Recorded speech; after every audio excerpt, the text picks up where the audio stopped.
A very good evening, everyone. Welcome to the second webinar of the AMS webinar series. We are very much delighted and proud to have Dr. Suchitra Shenoy with us today, who is the professor and head of Department of Microbiology at Kasturba Medical College, Mahe. She is the chairperson of Hospital Infection Control, KMC, and Wenlock Hospital, a deputy chief superintendent of exams, Manipal, Academy of Higher Education, Mangalore, and she has authored more than 50 articles in both national and international journals, along with textbooks for MBBS graduates and nursing students. And we wish we have a very interesting and insightful session today. And now I would request ma'am to go ahead with the proceedings. Thank you, Zikra, for that introduction. Good evening, everybody. Antimicrobials have transformed the practice of medicine. Prompt initiation of the appropriate antimicrobials to treat infections saves lives and also reduces morbidity. According to CDC, in 30% of the cases, the antibiotic prescription may be unnecessary or suboptimal. One main reason for this could be because of the turnaround time for the conventional tests which we use. But with the availability of point-of-care tests or mechanizing the tests, we may have overcome this barrier to some extent. Today, we shall discuss some aspects of effective use of available diagnostics in the antimicrobial stewardship programs, which many of the bigger healthcare setups are trying enthusiastically to adopt. I welcome the resource persons, Dr. Sashikiran, Dr. Ratnamani, Dr. Rajeshri, and all the participants for today's webinar. Diagnostics and antimicrobial stewardship, how can we optimize? Our resource persons will share their individual experience before we move on to the panel discussion. I request the participants to type in their query in the Q&A or chat options. We shall take it up during the panel discussion. Appropriate diagnostic tests have to be chosen for optimum patient management and outcome. The clinicians play an important role in choosing the right test in diagnosing an infection and delivering individualized treatment. We have with us Dr. Sashikiran to share his views on antimicrobial resistance and diagnostics clinical perspectives. Dr. Sashikiran Umakan is professor and head, Department of Medicine, Dr. TMA Pai Hospital, Udpi, Mahe. He has done FRCP from Royal College of Physicians, Edinburgh. He is a medical superintendent of the Dr. TMA Pai Hospital at Udpi. He is a core member of Antibiotic Guardianship and Education of Mahe, Manipal. He has more than 60 journal publications and co-authored 4 books. Over to you, Dr. Sashikiran. Thank you very much, Dr. Suchitra. Hello to everyone and a good evening. Today, it's my honor to present a brief 10 to 15 minute session on clinical perspectives of a physician on the role of diagnostics in managing antimicrobial resistance and, of course, the stewardship programs. I will do that with the help of 2 simple cases that I'm going to present over a very short period. And then by playing or discussing the role of the diagnostics that are used in them, let us learn some of the advantages of especially rapid diagnostic tests. This is a classic flow diagram which most of us are generally familiar with. When a patient comes for clinical evaluation, we have some of the diagnostics that are available with us. And the rule of thumb is that we have to use the right test on the right patient at the right time using the right sample from the patient. Once we collect that sample, we send it to the diagnostic laboratories. It could be microbiological or others. And then from the lab, we get the results. And using those results, we choose the right antibiotic, right? And we use it at the right time, start it at the right time, and give it for the right duration. So this is the role of diagnostics here. It helps us in choosing the right drugs, and then of course that helps with further diagnosis and management of the patient. So the role of diagnostics here is quite central. unless we are doing generally empirical treatment for most patients, which is not the case for many patients and in many centers nowadays, diagnostics play a very significant role. But it is not only at an individual patient level, it is also at a community level, because inappropriate usage of antibiotics or irrational use of antibiotics can also result in wider public health problems of antimicrobial resistance, which is a big problem that most of us are familiar with. But in the coming years, those problems of antimicrobial resistance are only going to grow. And it is not only even about our own human community, it is also the concept of One Health, which comes into picture here, because even antibiotics are used in animals. They are also used on plants, and eventually antibiotics inappropriately used may also reach the environment and have an effect on all of us. So the global One Health concept applies to antimicrobial resistance as much as it applies to individual humans at our level. Now, when we talk about antimicrobial resistance, the concept of stewardship is of prime importance. And stewardship primarily means taking care. All of us are familiar with this term. But most people think of stewardship as control, unfortunately, which is not the case. So here, what do we take care in antibiotic stewardship or antimicrobial stewardship? It is basically taking care of how antibiotics are reported by microbiologists, how they are prescribed by clinicians, and how they are used by patients. At all these three levels, taking appropriate care to prevent their inappropriate use and to reduce their empirical use would be the prime purpose of antibiotic stewardship. So I will demonstrate one very simple concept of rapid test using a case 1. We have a 71-year-old male, Mr. DS, anonymized here, who has diabetes, quite uncontrolled, HbA1c of 11.3%. He also has COPD. He has presented with fever, cough, dyspnea for about a week. He has already received a treatment from his GP with azithromycin for about 3 days. There was no significant improvement, so he was sent to you. And his oxygen saturation is low, improves reasonably well to 94%, at 2 liters per minute nasal bronch. He is tachycardic, mildly hypotensive, and tachypneic. He has normal breath sounds, but coarse crackles and wheezes heard throughout in all the lung fields. Now, on initial evaluation, we find that his WBC count is high, 18,000 per cubic millimeter, with predominantly polymorphonuclear neutrophils.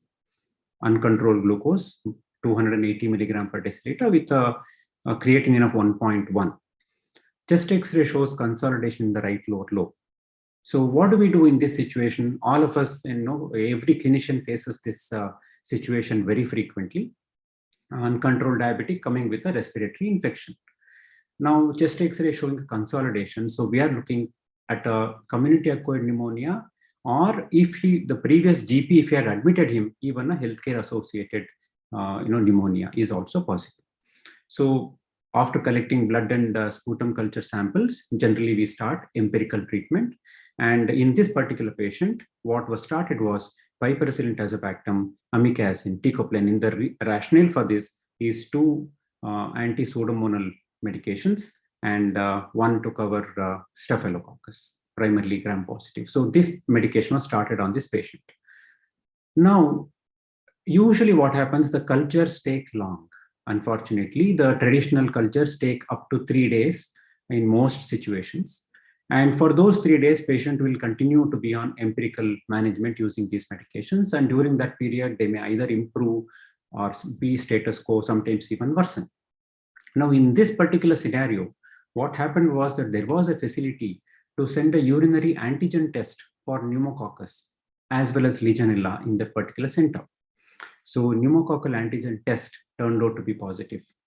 So the antibiotic of this patient within a few hours after the first dose of empirical medications was immediately de-escalated to just ceftriaxone. There was no need to even use a atypical cover here because we know the organism directly.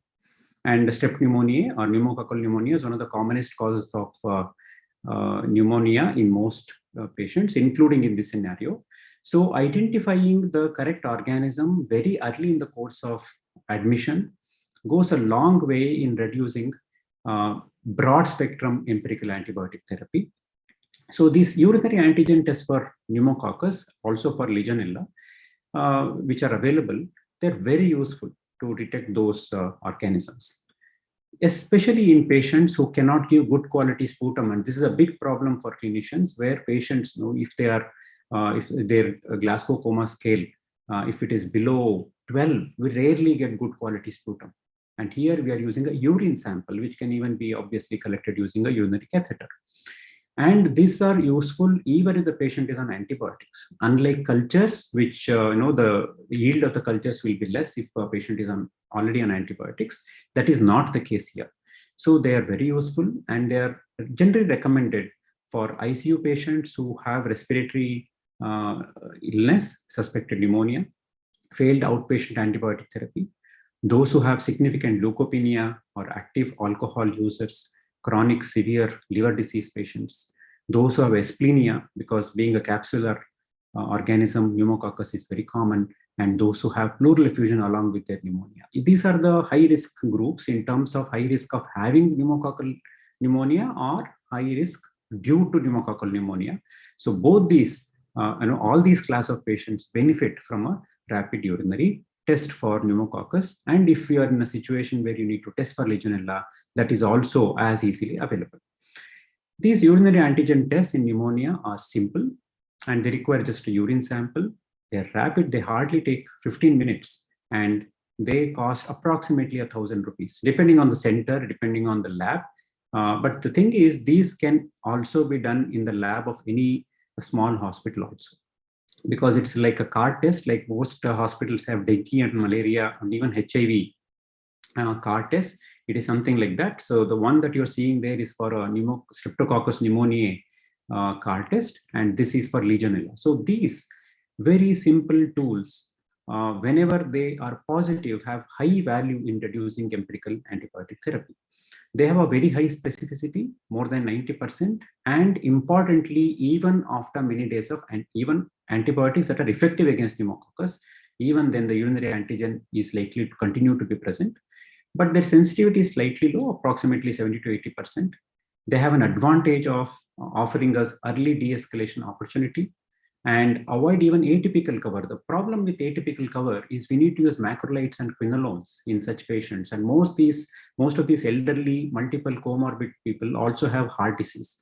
So using either a quinolone or an azithromycin may also contribute to cardiotoxicity in some. So even that can be avoided. And more importantly, in the context of AMR, we can avoid broad spectrum, higher level antibiotics and manage with direct, specific, narrow spectrum antibiotics, which do not contribute much to AMR. So this is one of the big advantages of rapid test here. Moving on to another case, another similar rapid test is what I'm going to highlight here. Here we have a 22-year-old man, Mr. PK, who presents to the emergency medicine department with vomiting, myalgia, and diarrhea. He has recently gone to trekking. He has just returned from trekking. And there, obviously, like many other trekking areas, he consumed unhygienic food and had many insect bites. He developed severe headache with vomiting when he was in the emergency department itself. On examination, there were no neurological findings. But then subsequently, what was found was he has a WBC count of 12,000 per cubic millimeter, but all other initial tests were normal.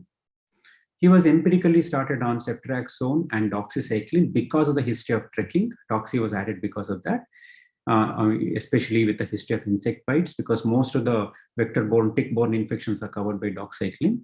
And in view of the severe headache, a CT brain and a CSF study was also done, because the headache was very severe according to the patient and recent onset. CT brain was normal, and even the CSF study was normal. There were no neutrophils and no organisms visualized on gram stain. Culture was still pending, obviously. And incidentally, this center also has rapid tests for meningitis encephalitis panel using multiplex PCR systems. These are relatively new systems which test for syndrome, as a syndromic approach, multiple organisms that are likely to produce this syndrome using a simple rapid test. That particular test, which I'm going to tell a little bit more about subsequently, detected Neisseria meningitis in this patient. But then the picture was not matching, and cultures were also sterile. So in view of this, the center did not sort of believe this report because cultures were sterile, CSF was normal, CSF gram stain also didn't show any bacteria. So a repeat CSF sample was collected approximately 48 hours later and tested. They, using both the meningitis encephalitis panel using the multiplex system as well as repeat cultures. What happened was the multiplex panel was again positive for Neisseria. And while waiting for the culture, the second culture, the patient developed neck stiffness, photophobia, phonophobia, and typical rashes all over the body also. And at this time, the second CSF sample showed bacterial meningitis, features suggestive of bacterial meningitis, and also the gram stain and culture were positive for Neisseria. The point here is the multiplex PCR system detected Neisseria in very early stages when they were not even visible under normal microscopy, even before CSF changes happened, and even before the patient had full-fledged clinical features of a florid meningitis.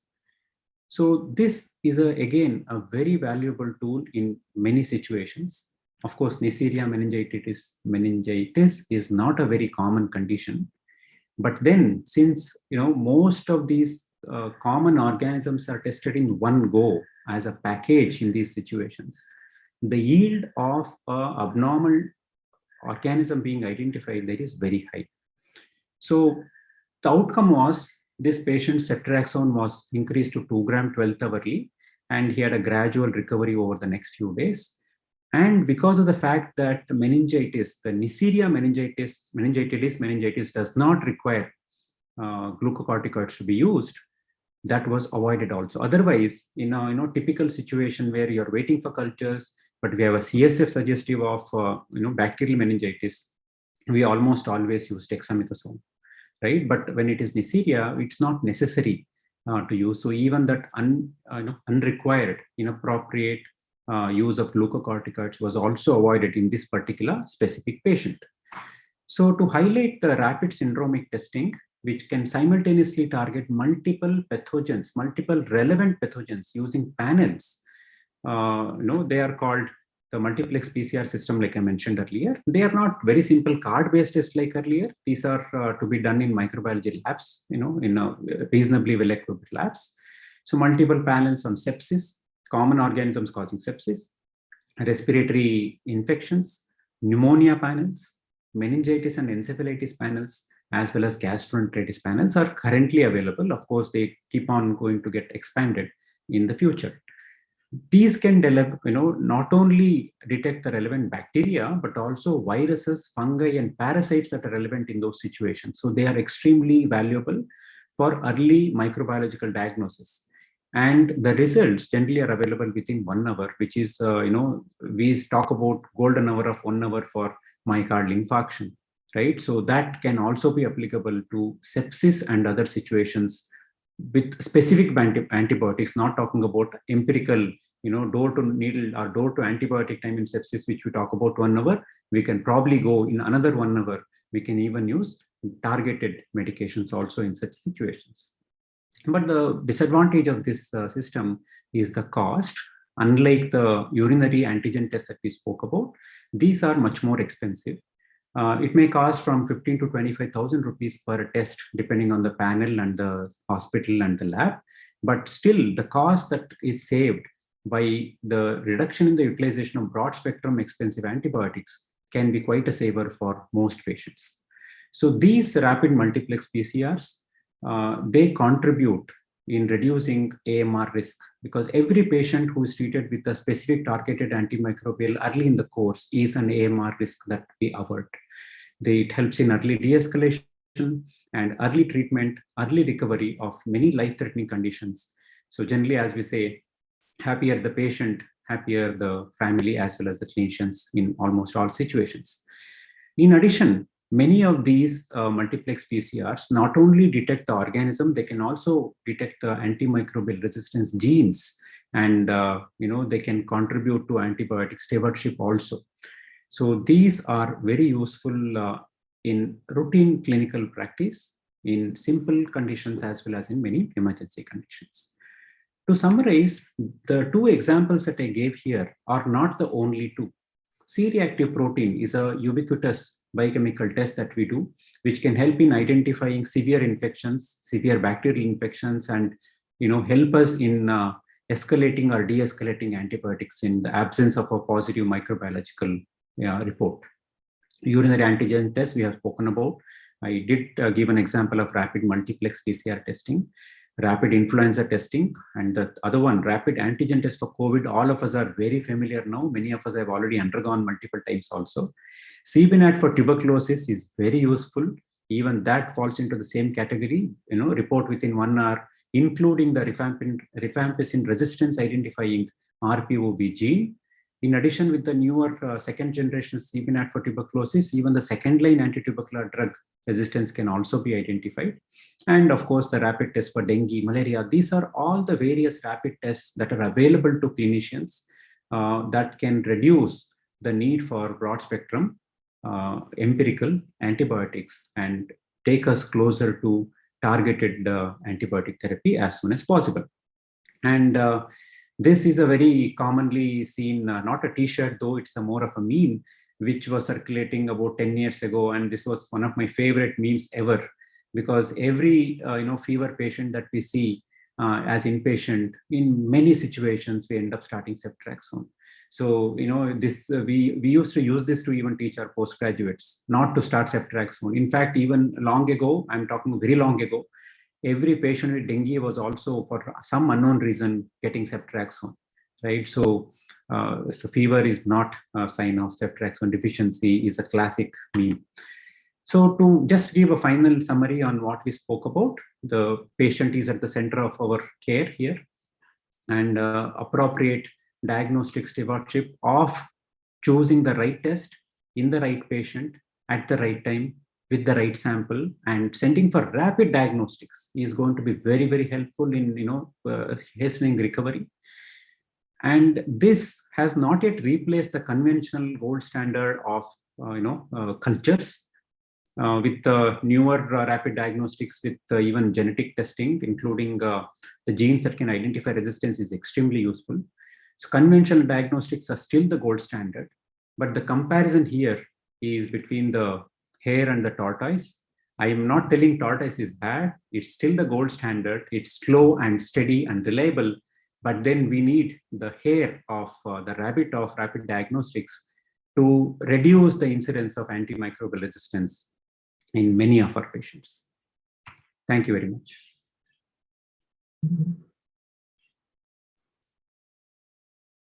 Thank you, Dr. Sashikiran, for that lucid presentation. I like that concept of tortoise and rabbit. Definitely, the rabbit is going to help you immediately for starting a treatment, but for definitive treatment, you will have to go by the tortoise only, because you will get the antimicrobial resistant gene in the rapid test. But definitely the phenotypic presentation will come only with our conventional test. Thank you so much, sir. Absolutely. Thank you very much. As sir has mentioned earlier, there have been rapid precision diagnostic tests which have revolutionized the microbiological tests. These tests can augment antimicrobial stewardship efforts to a large extent, as sir has already mentioned. But the flip side of these tests are they're expensive. Both overuse and underuse can lead to incorrect diagnosis and also treatment. Today, Dr. Ratnamani will share her views on the role of diagnostic solutions in antimicrobial stewardship. Dr. Ratnamani is a senior clinical microbiologist and head of Department of Microbiology. She's the Director Lab Services and Infection Control Officer of Apollo Hospitals of Hyderabad, India. Madam has had many leadership roles in the JCI accreditation audits and NABH audits. She's responsible for designing hospital modules for quality upgradations. She's also a certified NABL auditor and member of Hospital Infection Society. Over to you, Dr. Ratnaman.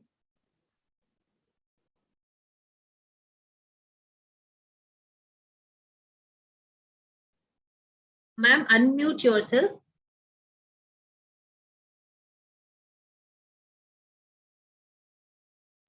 Yeah. So thank you, Dr. Suchitra, for the kind introduction, and good evening, everyone. So antimicrobial stewardship program is always multidisciplinary.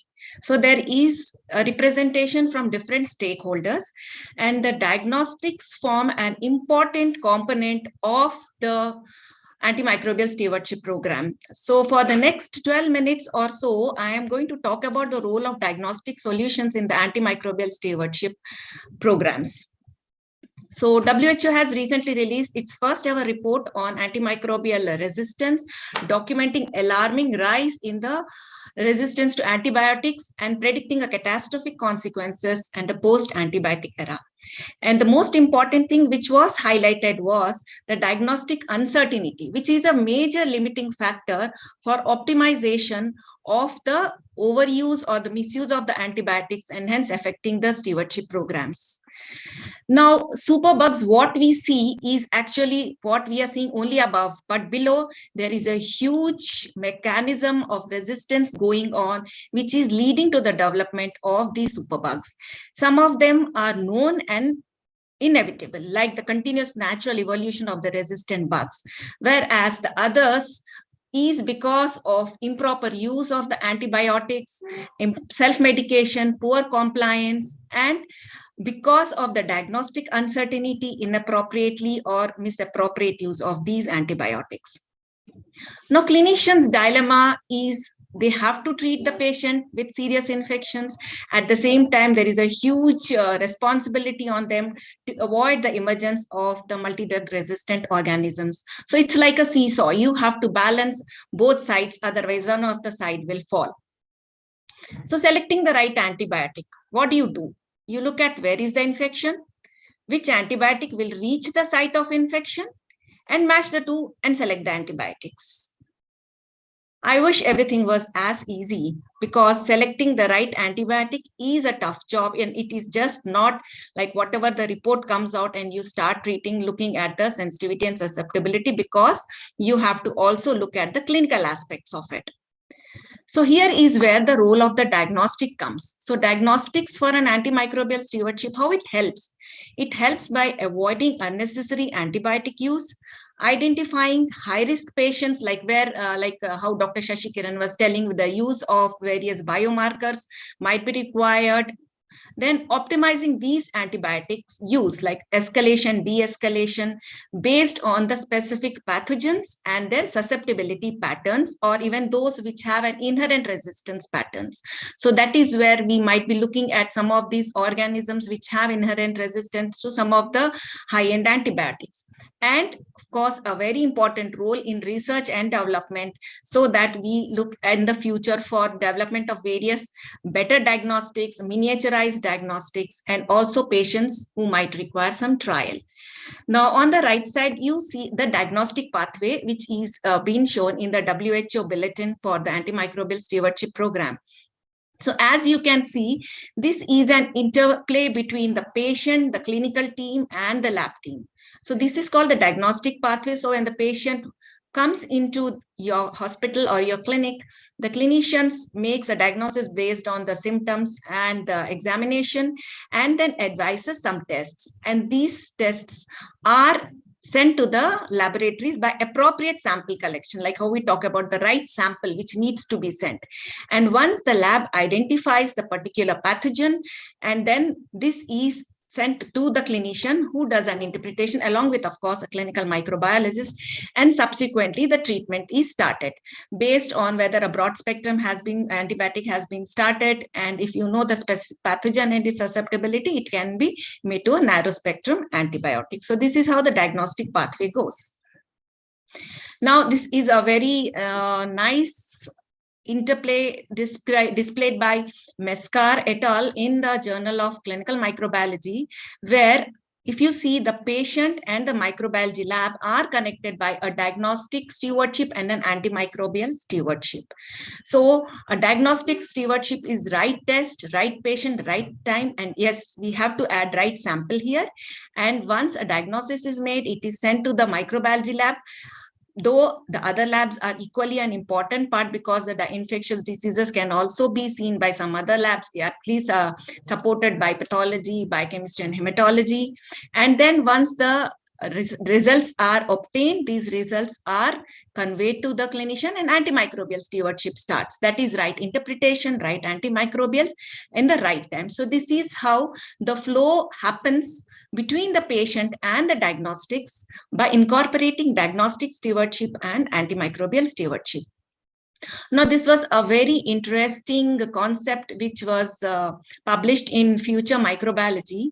So they talk about the AID stewardship model. So A stands for Antibiotic Stewardship Program, I stands for Infection Prevention Stewardship Program, and D stands for Diagnostic Stewardship Program. So as per this pyramid, the base of the pyramids talk about the number of patients and the staff. And the height of the pyramid talks about the complexity of the patient. So in the base level, in where it is green in color, it is less complex patient. So lesser number of staff and lesser specialization, and not many tests are required. As you go higher up along the pyramid, the top, which is in red color, is highly complex patients who require involvement of multiple teams, requirement of e-health tools, and a rapid and a very robust diagnostic support. And the same is displayed in the form of a building block where they talk about the pathway of a patient. So once the patient comes, the diagnosis is sent to the laboratories, and you either rule in or rule out various infections, whether it is bacterial or viral.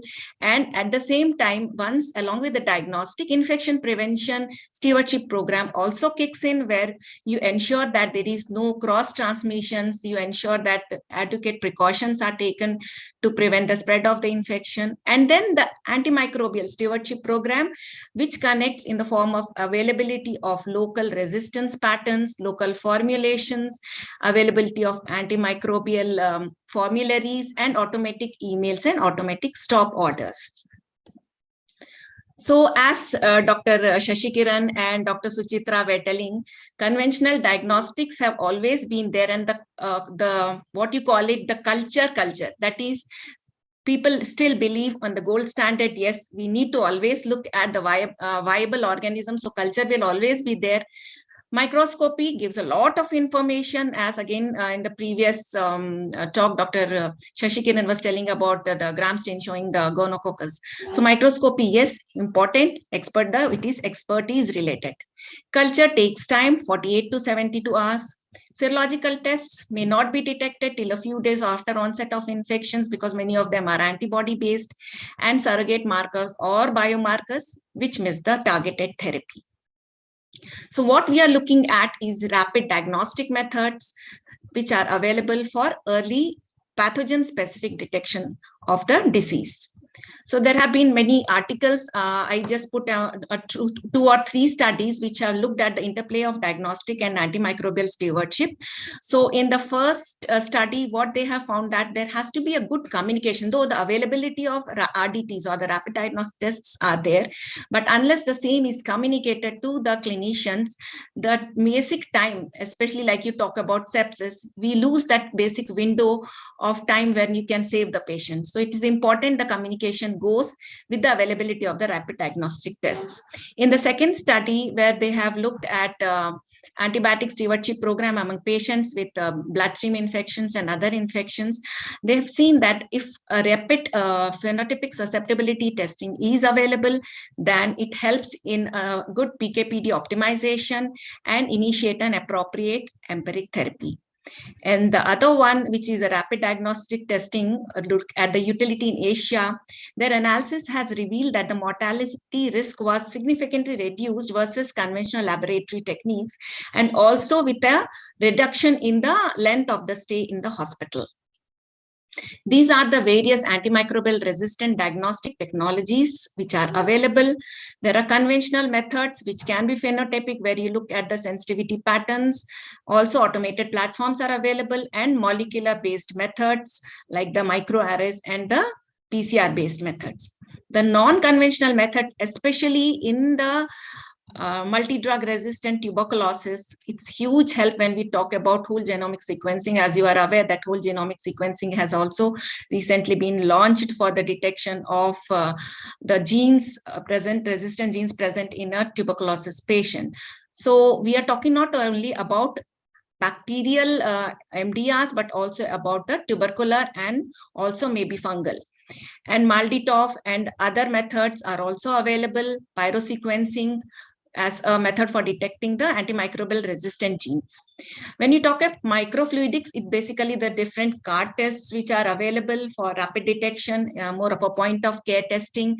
And there are a lot of parasitic diseases which can be detected by these microfluidic technologies. So that again helps in saving these antibacterials, because you know that it's a parasitic infection and you need not start a antibacterial or an antifungal. In addition to that, we have PNA fish available. There are also a lot of studies going on availability of microRNAs as biomarkers for infectious diseases, and using nanopores also for sequencing infections in orthopedic patients. These are some of the FDA approved rapid diagnostic tests. As I said, PNA fish is there, PCR, and in this, the time to the, what you call it, a TAT can also be time to intervention. So I think what we look at is not just the TAT or turnaround time, but also time to interventions. So along with the PNA fish, PCR, MALDI-TOF is available. There are multiplex array panel, as was again discussed in the previous talk. And major, I think a very promising one is the nuclear magnetic resonance, especially for the detection of Candida. So when are you applying these RDTs in the antimicrobial stewardship? So there are 3 stages: initiation stage, on treatment stage, and a de-escalation stage. So in the initiation stage, that is within the first 4 to 6 hours, it's important that we do a rapid diagnostic test along with some biomarkers, so that we do an appropriate antimicrobial treatment is started. During the treatment stage, RDT is desirable, may not be essential. And this time is when within the first 24 hours, where we facilitate the targeting or broadening of the therapy. Here you can look at the various molecular testing or various arrays which are available, along with again some of the biomarkers, especially PCT. Then the third stage is a de-escalation or a cessation stage, where again RDT may be desirable but not essential. This is very important for the de-escalations. Like you can look at our PCT values, whether they are declining or not, availability of MALDI-TOF, liquid cultures, and various lateral flow assays. So this is how you can utilize the RDTs in various stages of the antimicrobial stewardship. Just putting across some of the pictures of the film array, which we do, which is a multiplex PCR, which helps us in detection of the various specific pathogens and the drug-resistant genes. And the below 2 pictures are of the CARBA-R, where once the growth occurs, many times clinicians ask us to look if there are any specific genes present. So we have had co-productions of NDM and OXA, or specifically OXA. So this helps in guiding a clinician whether he can use certain combinations like BL-BLIs in such patients. So it saves time before the culture report comes out. Yeah, I know this is a very busy slide, but briefly about biomarkers, because they do play a huge role. And it's controversial how we talk whether one PCT or one biomarker is only helpful. There is no particular biomarker, single biomarker which can be used. I think it's always a combination of biomarkers which should be used. So there are lots of biomarkers which are available, and a lot of interest in it. So lactate, of course, all of us know it's an important component for our sepsis. CRP, we have seen that in, especially during the COVID and viral sepsis, all of us have looked at the CRP and procalcitonin for guiding the treatment for escalating or de-escalating of the various antibiotics. In addition, there is now a lot of interest in something called CD64, which is produced by the neutrophils, and it is being investigated. A lot of studies are going on. It is available commercially. And in fact, even we are doing a small study. We are checking whether the PCT along with the CD64 and CRP, and together with maybe it's helping out. We have to look whether which one detects early, whether CD64 we will give us earlier cue of an organ dysfunction. Similarly, the clot wave form analysis, which detects patients who are going into DIC, heparin binding proteins which are present, and it is basically more of detecting the organ disinfection before you start seeing a patient going into a multi-organ failure. So there are multiple biomarkers which are available, and procalcitonin, as of recently in the surviving sepsis protocol in 2021, has been given a weak recommendation. But in our experience, like how we talk with the intensivists, we have seen that PCT, if it falls below the 80% of its peak value, they definitely look at the de-escalation. So it is always multiple use. Comparison biomarkers indicates infection but may not specify pathogen. RDT specify pathogen. Single biomarker has limited diagnostic potential, whereas RDTs pick up specific organism, may require specific equipment, may not require, and helps in de-escalation. RDTs guide specific pathogen therapy. There are various studies which have shown that a laboratory with an antimicrobial stewardship program, there has been a very good outcome, whether it is cost saving for the patient or effective therapy being started early or decrease in the timing of the patient being discharged. So there was a very good recommendation from Wellcome Trust, where they mentioned that the use of diagnostic tests will remain highly sensitive to physician behavior, patients' attitudes and expectations. So the understanding of the factors affecting physician behavior, patient attitude, we need to study and have a lot of support, educational and other initiatives. The outcome of infection is fundamentally dependent on interactions between pathogen and host, and additional basic research is required for host pathogen interaction and human microbe in the health. So finally, I would like to say that we need to integrate both antimicrobial stewardship as well as diagnostic stewardship. So we say that it's a right drug at the right time and right dose for right duration. Well, for a diagnostic stewardship, obtain a right test in the right time in order to use it on a right dose for a right duration. And I think diagnostics form a very, very important component of the antimicrobial stewardship program. Thank you. And these are my references. Thank you, Dr. Ratnamani. That was a very nice concept which you have introduced about AIDS stewardship program, and also about the integration of the different rapid newer diagnostic tests with the antimicrobial stewardship program. There are quite some questions which are coming up regarding this, which I will be addressing to you when we go for the panel discussion. Thank you, madam.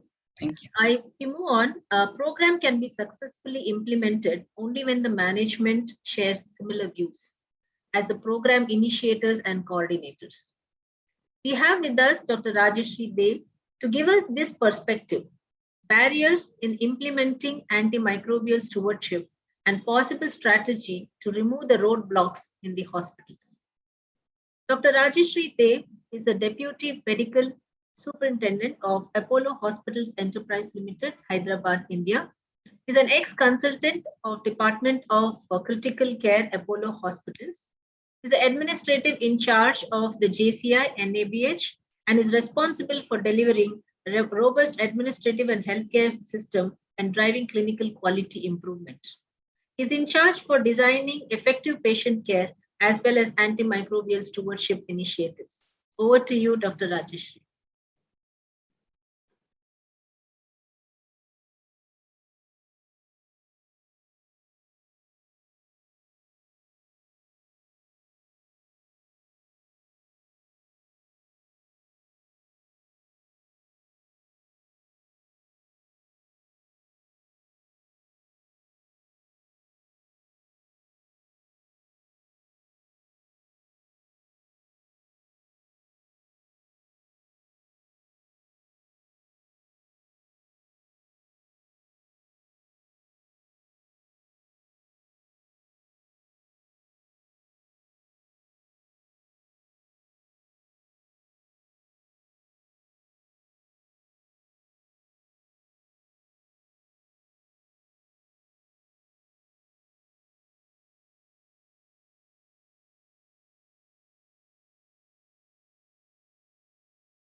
All right. Right. Good afternoon, everyone. Is my screen visible and am I audible? Okay, sure. So thank you so much, ma'am, for that introduction. And I think we wasted quite a little bit of time trying to sort this glitch out. So we'll just jump right into the subject matter. The previous speakers have spoken extensively about number one, a clinician's perspective on how important antimicrobial stewardship is, and of course, how rapid diagnostics or diagnostics per se can help us make the right decisions within a limited time frame, and thus help minimize misuse of antibiotics or help guide antimicrobial therapy in the right direction. So we'll just quickly talk about, ma'am, you'll have to help me with my slides.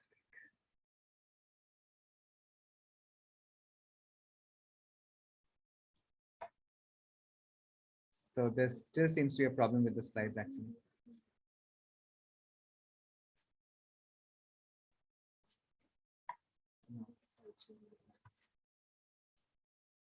Huh?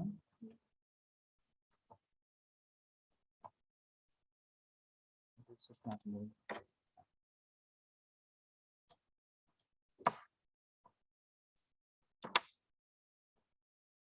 Okay. So yeah, we just quickly run through, go through the important slides here, and then probably we can open it up to the discussion or the question answer session.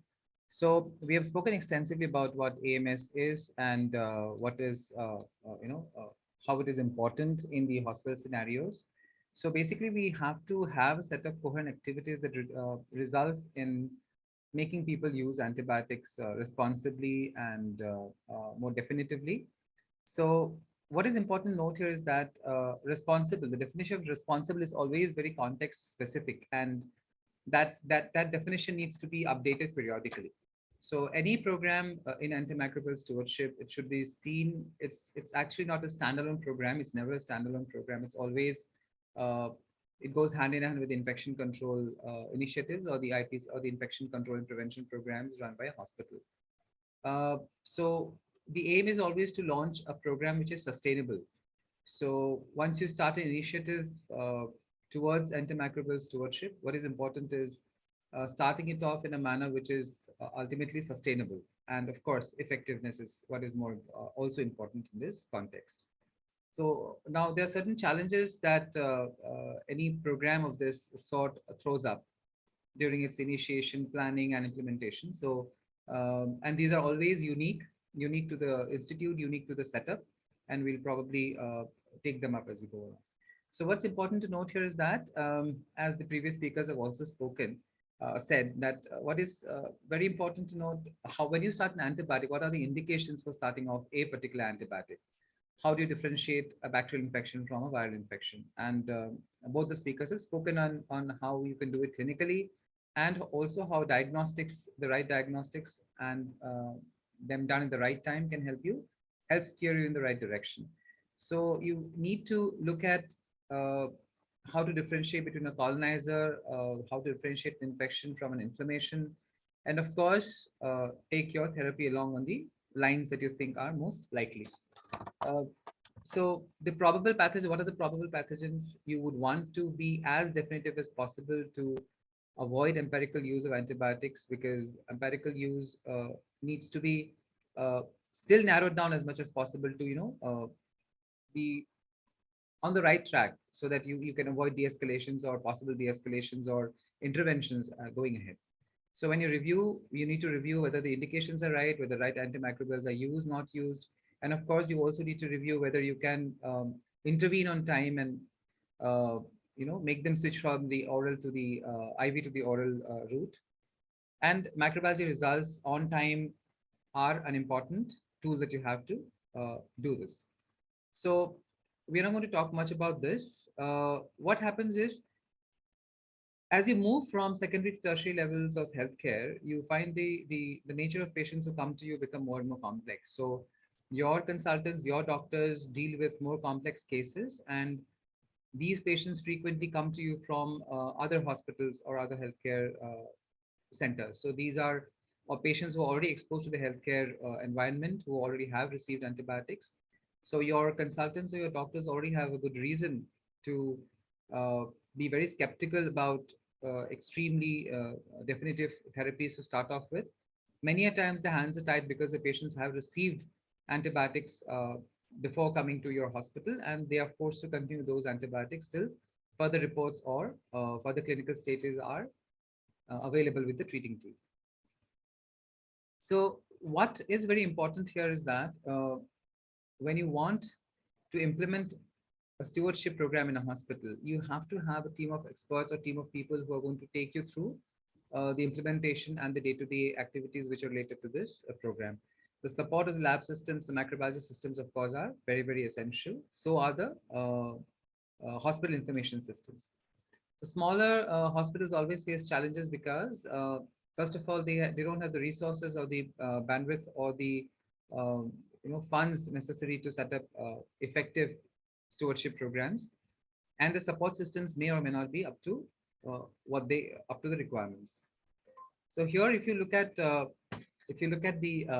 Antimicrobial Stewardship Committee, the committee reports to the leadership directly, and of course has buy-in from all the head of the departments, the infection control, prevention control committees, of course the various patient safety committees that are there in the hospital, and the drugs and therapeutics committees.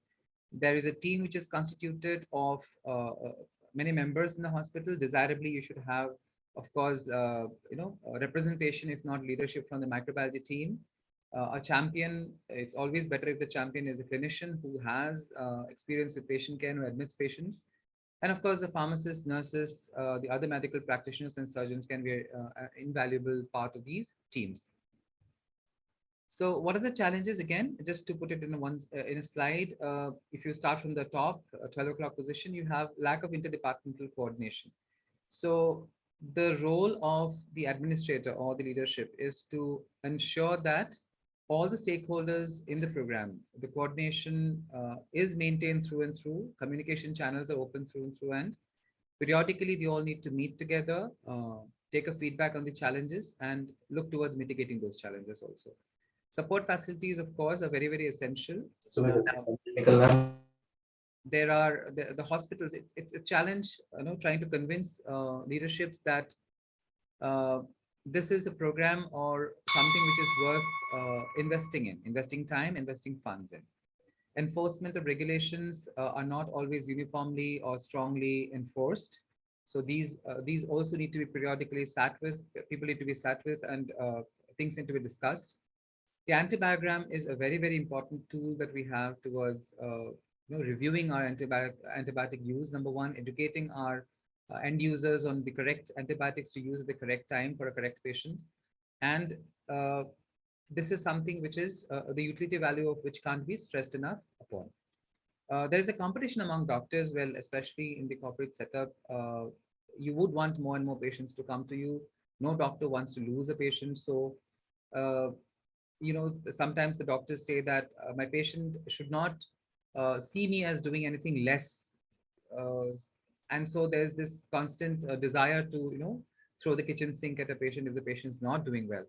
A champion, again, we spoke about a champion's importance. A champion, especially if it's a clinician, is very important and can be a big motivator, can be one of the levels of escalation. Actually, you can reach out to the champion who can again then talk to her peers, his peers, try to convince them, try to sit them down, try to pull in the administrators, try to pull in the lab services, the infection control team as and when required to, try to convince them that certain things need to change or certain things need to be looked upon differently. Time constraints and human resource constraints are, of course, very, very important, because if you do not have a team which is dedicated to only doing this, you will have people who are multitasking, who are moonlighting. So obviously their time constraints are also important, and we need to ensure that we give them a sufficient time to sit with this, do this for a specified time frame every day, so that the program at least is taken forward. So here, if you look at, this is another study which was published in 2019. Some of the important things they've spoken about when they tried to look at the barriers towards an effective AMS, they said administrative awareness, a lack of it was a very important barrier. Lack of personnel, time limitations, limited training opportunities. You need to, of course, train your end users who are your junior medical staff and your doctors on the correct things to do at the correct time. Lack of confidence. A physician or a surgeon, it is easy to go to them and say that you probably are overusing X antibiotic, but then a surgeon has to have the confidence that the hospital services, support services, and your infection control protocols, most importantly, are so stringent and robust and in place that the patient outcomes will not be adversely affected. So that confidence probably the physicians and surgeons need to develop in, and we need to get them to develop that on the system, on the program per se. And of course, we need to be open-minded and open to discussions. Whenever a surgeon comes up or a physician comes up with a question about effectiveness of a certain support service, or questions about your lab services, or questions about increasing numbers of infections, we need to be able to sit down with them with the data and talk it out with them. Financial issues and limited funding. I do not know of many mature systems which have yearly funding for antimicrobial stewardship programs, but slowly but surely we are moving towards that system, of course. And lack of specialized AMS information resources. Now, what is important to note here is that while we have global resources available from the CDC and WHO that can guide us towards forming an effective program in say a hospital, given hospital setting, what is most important is the local information, which has to flow in a timely manner. The local information, as in the local your details of your flora, hospital flora, your antibiogram, and anything else that the consultant or a doctor may need to help him decide about antibiotic usage in that particular setting. Now, again, there's another study which looked at the barriers. Number one, lack of fundings and the possible solutions, since I was also supposed to touch on possible solutions along with the barriers. So simple locally developed clinical protocols. We need to start small, start somewhere. Don't need to start big. We need to start with something which is specific and is a problem statement in the given hospital, rather than looking at starting something or replicating something which is probably internationally done or done in a bigger setup. We need to mimic that system probably, but then tailor it to suit the particular hospital's requirements. We also need to look at developing low-cost diagnostic tools, or outsourcing these services somewhere where the cost factor is taken care of. Restriction the formulary. Now, you need to ensure that your drug formulary is kept as narrow as possible to avoid misuse of antibiotics, because if you have a large number of antibiotics available, then there is nothing to prevent a physician or a surgeon or anybody from prescribing those antibiotics. Again, trying to motivate people or talk to people, review the antibiotic usage, the drug charts, the patient details, and trying to see how early you can switch from IV to oral preparations. Antibiotic cycling is another thing, where probably you hold back certain antibiotics for certain periods of time. Even microbiology reports don't report on certain antibiotics at certain points of time, holding it in reserve so that we can cycle the other antibiotics for that duration. We need to think about dedicated resources. So if you cannot spare dedicated personnel, at least allow them to dedicate some of their time towards this particular project. Public-private partnerships, of course, to look for refresher trainings, how we can share tools, diagnostic tools, and of course, community surveillance studies also. Now, lack of human resource, again, which has come up, or which does come up as one of the major barriers. We need to have probably more students, which is again a double-edged sword. If you have postgraduate courses in various diseases, specialties, especially like infectious diseases, you will have hands available to help you, carry forward this program. But then again, the students need to be guided with frequent refresher courses. They need to be mentored properly, and their performance also reviewed, so that their effectiveness or their correctness is being looked at. Now, designated ID physicians, of course, are a big help. Like we can use them as champions for the program. We can use their services for escalations or de-escalations whenever required and when required. Multi-stakeholder engagement, always make it a multi-stakeholder engagement, because the more people that are involved, or disciplines that are involved in this process, the better probably your interventions are going to be, because there'll be that many people to help you engage others and carry this program forward. Active involvement of clinical pharmacologists, of the pharmacist teams, and clinical microbiologists. Now, these are probably more or less the backbones of any effective antimicrobial stewardship program. Without a pharmacist's help, without their actively participating in this and being vigilant 24/7, and of course, without a clinical microbiologist who can be a go-to person, these programs probably will not be sustainable in the long run.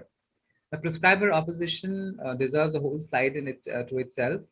So many a times we have senior practitioners who are very anecdotal in the way they they approach a patient or a patient treatment protocol. So when you have pathways and protocols with treatment guidelines available in the hospital settings, and these are the usage is monitored very closely, then probably the physician or the prescriber behavior also can be modified to a large extent. The prescriber education is important. Again, you have to adapt that to their background with specialized or separate modules for postgraduates, undergraduates, freshers, and other professionals.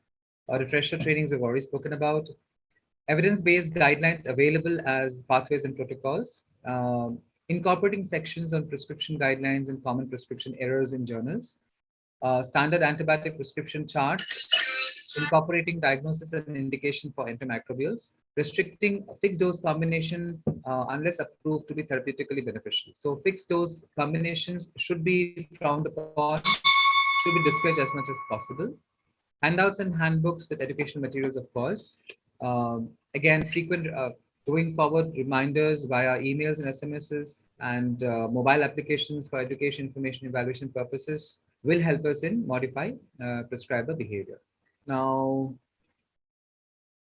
this has been spoken about already, but what is important to note here is that the lack of trust between a doctor and a patient can be an important factor towards a misuse of antibiotics, actually. So these days, patients do tend to be more critical and more skeptical of hospital services. So in order to ensure that patient outcomes are good, physicians or doctors tend to, again, as I quoted this phrase previously also, throw the kitchen sink at people. So we have spoken about competition among doctors earlier. So here, if you look at going towards sustainability, if you look at how to attain sustainability, then you'll have to focus on these things. Responsibility has to be shared collectively. Availability of microbiology and culture facilities, of course, in-house. A robust feedback system from the ground. Universal antibiotic policy, which will help guide or help people take decisions about what to start, what not to start, when to stop, more importantly. These are some slides which again talk about education. How do you make antibiotic protocols? How do you decide which antibiotic to use? Dr. Ratna has spoken about this. What I'd like to stress upon is, again, we spoke about this, risk stratification for MDR. So if you have a patient, now the subsequent slide, probably I have it somewhere here, yeah.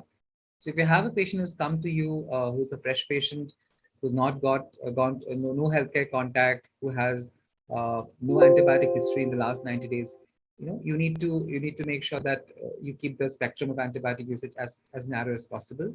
But with more and more type 2 and type 3 patients coming into our hospitals, they have been to multiple facilities in the past 90 days. They have received antibiotics. They are either elderly or have comorbid conditions or maybe immunocompromised.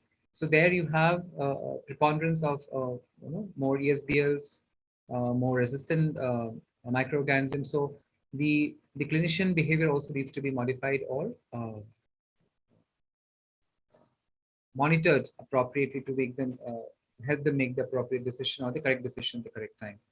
Now, just to go back to one of the slides. Now this is very important. If you look at your how to come up with a microbiogram, antibiogram, or how do you come up with an antibiotic policy, you have to look at your geographic variations. But what's more important is look at your different bugs in the ICUs, wards, the ER, of course, and the OTs, and make your policies accordingly and monitor them accordingly. Yeah. So the last most important step of a stewardship program is, of course, de-escalation. You will have to monitor whether the antibiotics are stopped on time. You will have to ensure that the microbiology data is taken up with the physician or the doctor prescribing the antibiotic, and they use that to take a decision about de-escalation. Sadly, though, there's a lot of culture negative sepsis that's prevalent in all the hospitals now, especially with tertiary and secondary, healthcare facilities. So there you'll have to draw upon your ancillary lab services to do more procalcitonin probably, or more use biomarkers probably for decision makings, and try to shorten the duration of antibiotic and focus towards more and more narrowing down the spectrum of antibiotics. So this probably is the take-home message.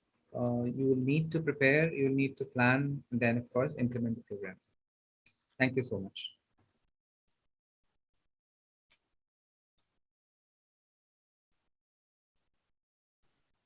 Thank you, Dr. Rajeshri, for this just presentation of a big topic. I think there are a lot of questions which have been coming from the participants. A lot of the questions I think you've answered through your presentation. So I think we can have it in detail during the panel discussion. Sure. Thanks a lot for this presentation. Thank you. Thank you so much. Yes. Now I think we can move on to the panel discussion.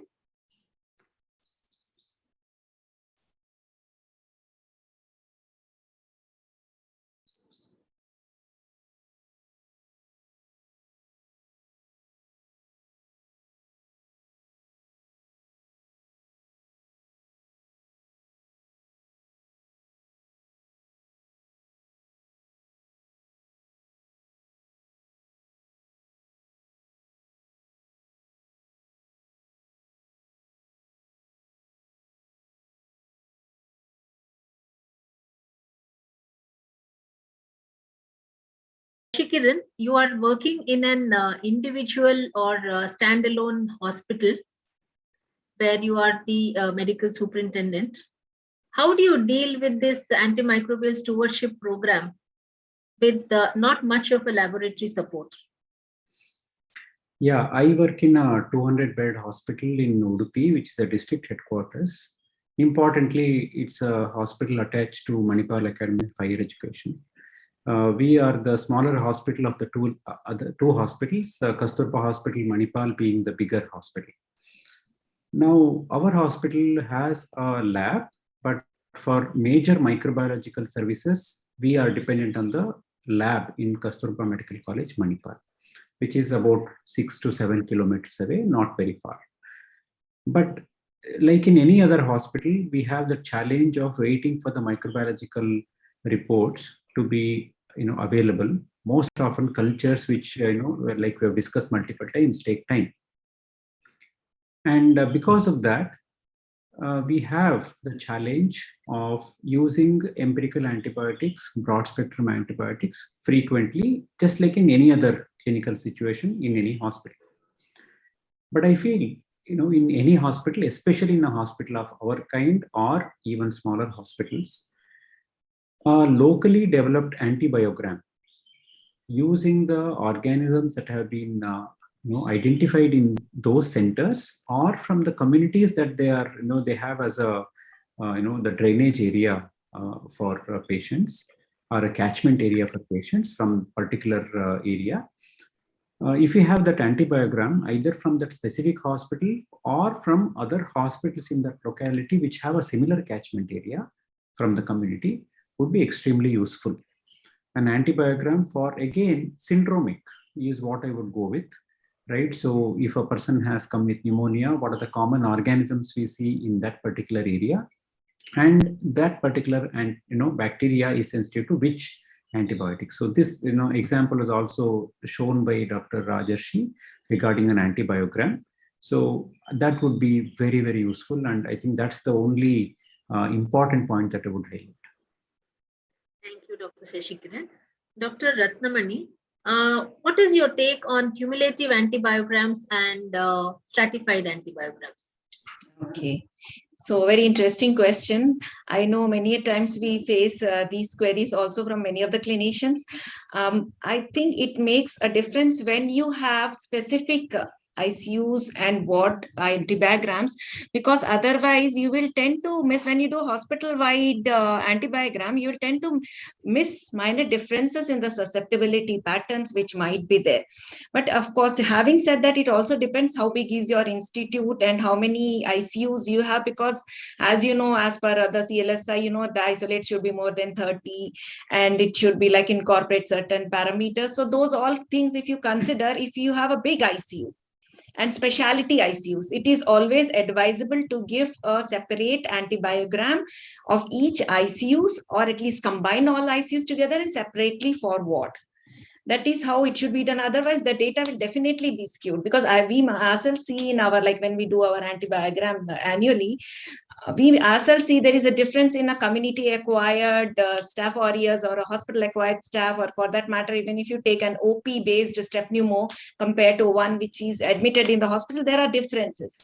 So I believe if your hospital is big enough, you have good amount of ICU patients, there should be a stratified antibiogram and of course a cumulative antibiogram together. Yeah, I agree with you, madam. If we are going by the stratified antibiogram, we do see a lot of difference between the wards and ICU.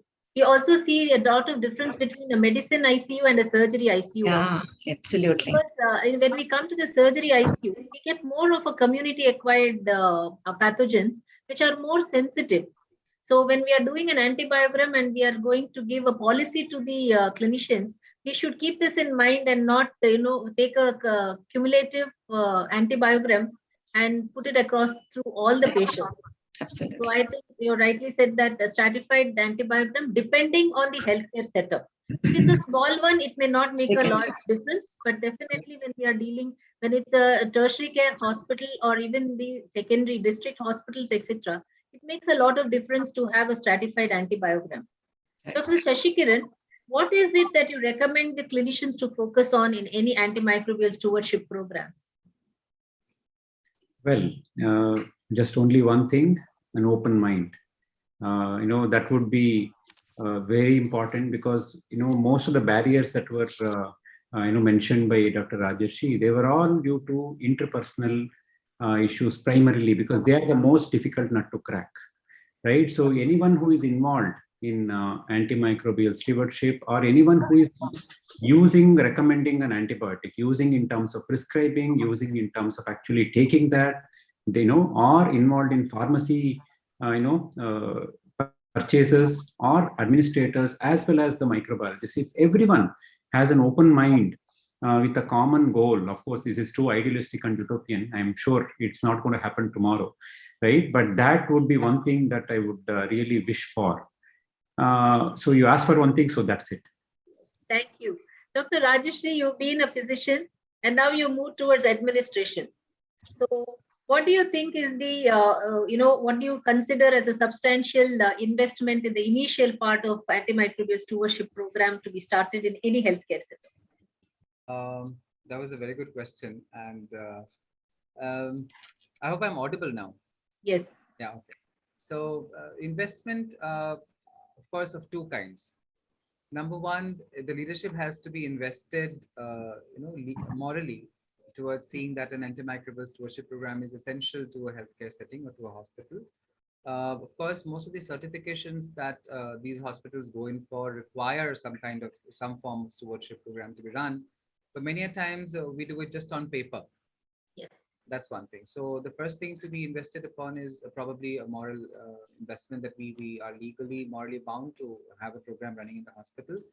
Post that, I think it's very important for all of us or the hospital to realize that there'll be a certain amount of time that is required, that the stakeholders have to spare to invest in this program. And then when you come to a financial investment, it has to be, of course, that you have to have appropriate go-to services in terms of microbiology, lab support services, your rapid diagnostics, because these are always evolving. And all these tools, as Dr. Shashikiran was also saying, it will help, if you provide the correct tool to a clinician, it helps him or her keep an open mind. The mind is, they're easily convinced to keep an open mind. So how have you convinced your people? Yeah, so that's a very good question. Again, it's a lot of dialogues, a lot of conversation, a lot of talking, madam. Number one, we sit them down in the IPCC or the Infection Prevention Control Committee meetings, where the hospital-wide infection data is, of course, discussed. We have been lucky enough to have very good people with us. Of course, me and Dr. Ratna work for the same hospital, so she's been invaluable. I'm not saying this because she's here in this program with me, but she has been invaluable. One of the champions of our program is an ID physician. So she is vocal, her clinical knowledge is sound. We have a lot of buy-in from the senior consultants, physicians and surgeons alike. So when I approach one of them, and I'm one of the junior administrators in the hospital, but when I approach a consultant, I have not come across many who have outright refused to listen to what we say. Many a times, as I said, the barrier seems to be that there's a lot of culture negativity prevalent in our ICU patients. You have sick, very sick patients, but then cultures are not yielding much results. So in those cases, we find it very difficult for people to accept that we should be probably looking to de-escalate and start considering something else. Other than that, I think the only thing which has helped us in reaching out to our people is just communication, and a constant badgering. They always get phone calls from me almost every single day. Our pharmacy team is on its toes, on the ground every single day. So there's a lot of visibility also that helps. Somebody is asking us that, is there any guideline that you would suggest so that you can bring this program online? I think, NABH is helping us a lot now with the, NABH 5. Yes. They have made it very mandatory for us to have antimicrobial stewardship program, have an antimicrobial stewardship team. So I think these particular guidelines is going to set, a foundation for us to build on. Yes. I think, that will definitely help us to go a long way. And therefore, maybe the management which is planning to go for any kind of accreditations will definitely, get convinced in investing, whether it is financial or human capital resourcement. So I think that is going to help us. So we've come a long way in that aspect. So definitely guidelines or accreditation bodies are definitely going to help us to go a long way across. So Dr. Shashikiran, we talk about cascade antibiotic reporting. That is first line, second line, and third line. What is your take about this as a clinician?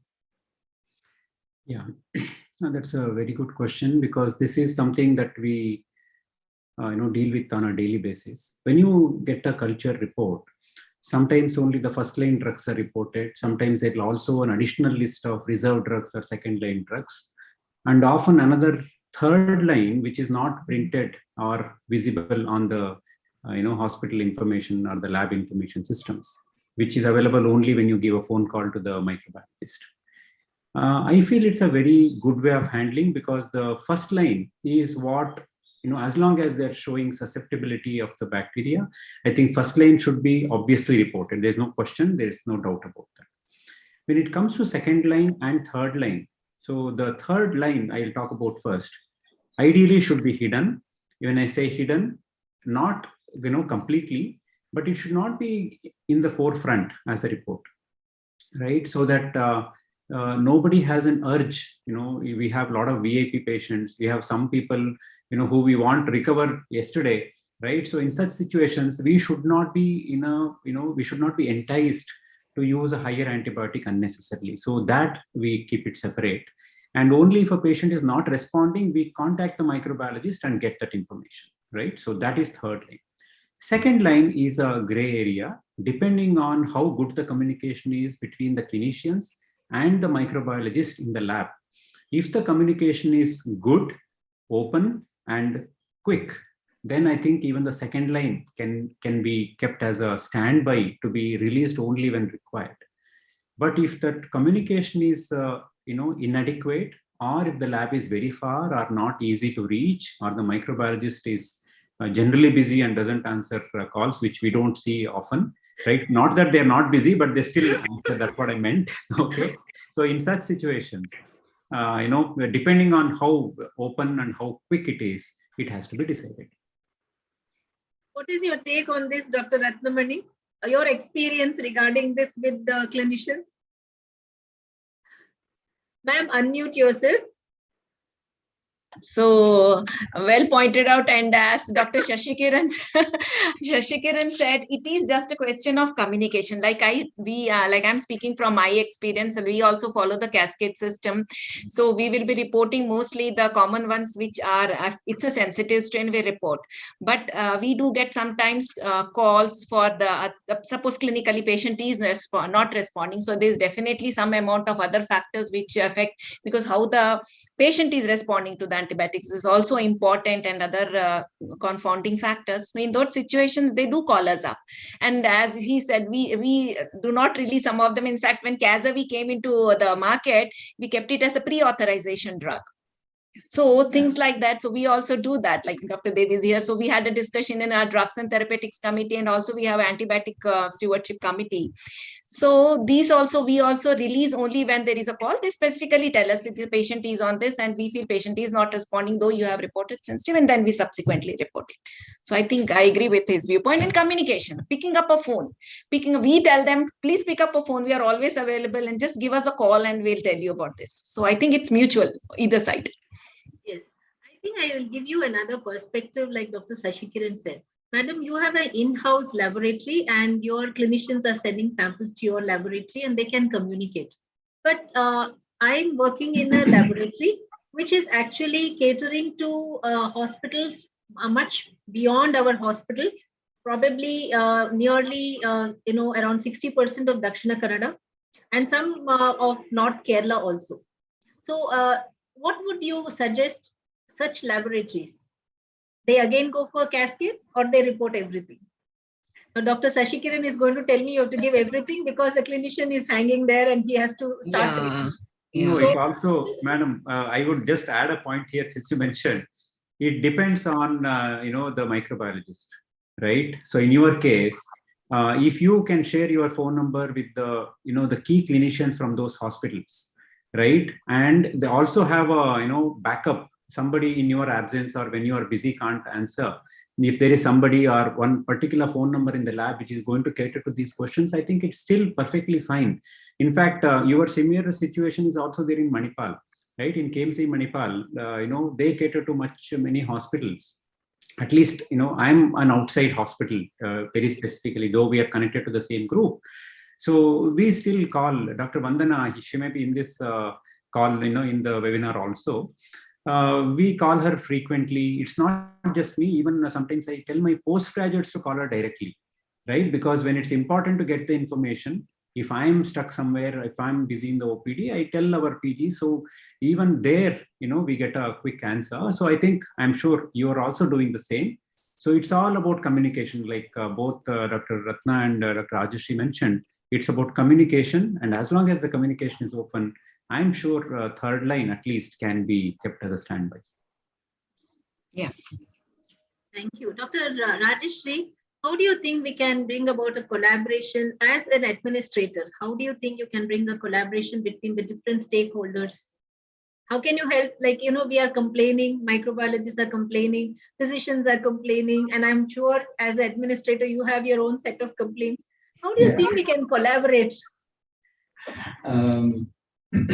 Unfortunately, as an administrator, I have learned how to keep my complaints at the back burner and focus on keeping my clinicians and my microbiologists or my other lab consultants happy.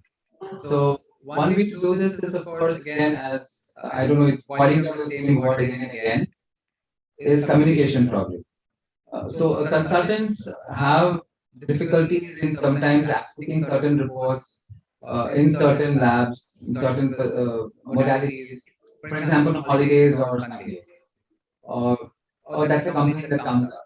Sometimes junior medical staff on the floor have been informed of a particular report, but they haven't gone back and informed the same to the consultant who's treating the patient. So then that boils down to an awkward situation where the clinician comes out the next day, is not aware of a report, and starts blaming the lab services. The lab people say that certain consultants don't pick up the phone when we try to call them to inform something important, to try to initiate a dialogue with them. So we try to identify such people. Of course, we go by the numbers given by the pharmacy. We look at largest prescribers of medication. Make sure that we rope them in the next meeting, have them sit there while we discuss the scenarios without naming names. They're smart enough to understand that we are hinting at certain things. We also have these monthly meetings between our consultants and lab services, wherein they can sit down, if required, yell at each other, sort things out, have their questions answered directly, rather than having an administrator route it and try to be very diplomatic about things all the time. So communication, getting them on a platform, giving them a platform to voice their concerns, and of course acting on them and giving a feedback to them. So that probably over a period of time improves involvement of all stakeholders. I only wish the physicians will come for all the meetings, huh? True. No, they do. Yes, getting them to the meeting is the first step which we'll have to take up. True. Yes. So, Dr. Ratna Mani, what do you think about the stringent implementation of our National Action Plan on AMR? Do you think we can do it? I think, yes, definitely we should do it, because as Dr. Shashikiran also showed in his slide, is the concept of One Health. That is like you look at both the human as well as the animals, the use of these antibiotics, and all its 6 strategies are quite well laid. And if you see, they have incorporated each aspect, not only the like diagnostics, the infection control, the research aspect, also dealing with other aspects of the antibiotic development. So I think it's very important. And they have also talked about the role of family physician. I think it's going to be slowly incorporated in it, where at least the family physician initially diagnoses and starts referring them to a particular concept, not a particular specialist. So I think that is one of the things. And even in the community level, if you see, there is a lot of antibiotic, because of this national antibiotic policy, there are a lot of studies going on among, like, I know you must be aware, CMCWEL or ICMR, and there is a network formation now. There is antibiotic microbial resistance network, antimicrobial resistant network. And we had actually started also looking at the local and regional network formation.